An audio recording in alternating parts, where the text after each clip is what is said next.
Hi everyone. ఈరోజు కథ పేరు ప్రేమ తప్పు కాదు.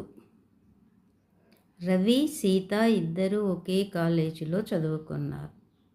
మొదట స్నేహంగా మొదలైన వారి బంధం కాలక్రమేణా ప్రేమగా మారింది. ఒకరిని ఒకరు అర్థం చేసుకునే విధానం, పరస్పర గౌరవం వాళ్ళ ప్రేమను మరింత బలంగా చేసింది. చదువు పూర్తయ్యాక వారు తమ ప్రేమ గురించి ఇళ్లలో చెప్పాలని నిర్ణయించారు. కానీ ఆశించినట్లు జరగలేదు.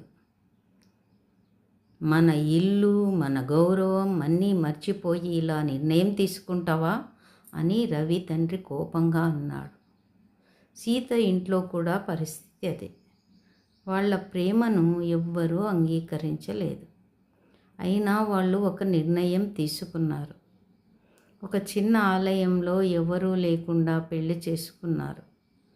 ఆ రోజు వాళ్లకు చాలా ఆనందంగా అనిపించింది. మన ఇద్దరం కలిసే ఉన్నాము కదా, అదే చాలు అని సీత నవ్వుతూ చెప్పింది. రవి కూడా తల ఊపాడు.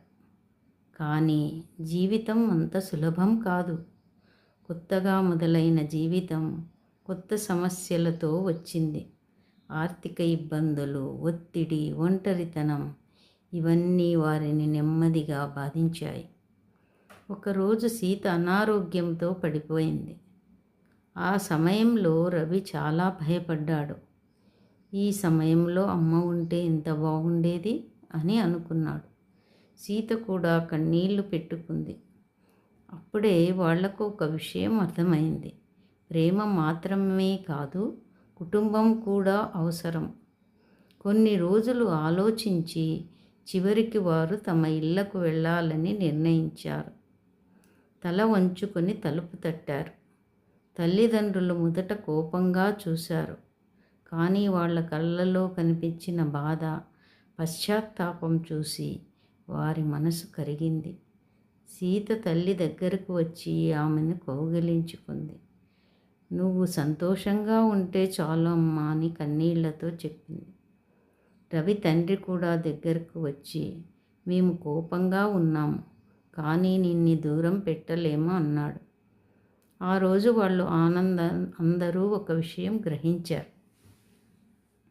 ప్రేమ తప్పు కాదు, దాన్ని అర్థం చేసుకోవడం ఆలస్యమైనా తప్పు కాదు. ఆ రోజు నుంచి వారి జీవితం కొత్తగా మొదలైంది. ఈసారి ప్రేమతో పాటు కుటుంబ ఆశీర్వాదం కూడా